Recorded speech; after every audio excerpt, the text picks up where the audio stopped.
আমার ভাই উসমান হাদিকে গুলি করা হয়েছে, যদি আসামিদেরকে গ্রেপ্তার করতে না পারে সেক্ষেত্রে কিন্তু আওয়ামী দুর্বৃত্তরা তারা কিন্তু এই ধরনের আরো অসংখ্য ঘটনা ঘটাবে।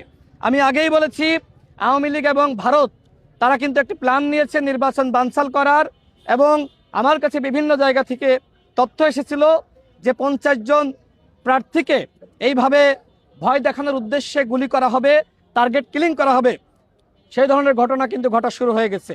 সুতরাং আমাদের সবাইকে একতাবদ্ধ হতে হবে এবং একতাবদ্ধ হয়ে আগামী ফেব্রুয়ারি মাসে একটি অবাধ সুষ্ঠু নিরপেক্ষ নির্বাচন আমাদের সবাই মিলে আয়োজনের উদ্যোগ নিতে হবে।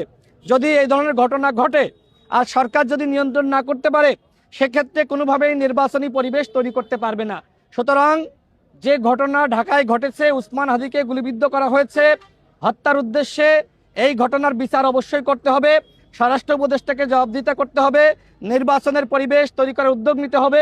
আমার কাছে এখনো পর্যন্ত মনে হচ্ছে না যে সরকার নির্বাচনী পরিবেশ তৈরি করার দিকে আসলে মনোযোগ স্থাপন করেছে, বরং আমরা লক্ষ্য করছি যে সরকারের মধ্যে কেউ কেউ রয়েছে, এমনকি নির্বাচন কমিশনও থাকতে পারে যে কেউ কেউ রয়েছে নির্বাচনকে কিভাবে বানচাল করা যায়। সুতরাং শুধুমাত্র তফসিল ঘোষণা করলেই হবে না, নির্বাচনী পরিবেশ তৈরি করতে হবে।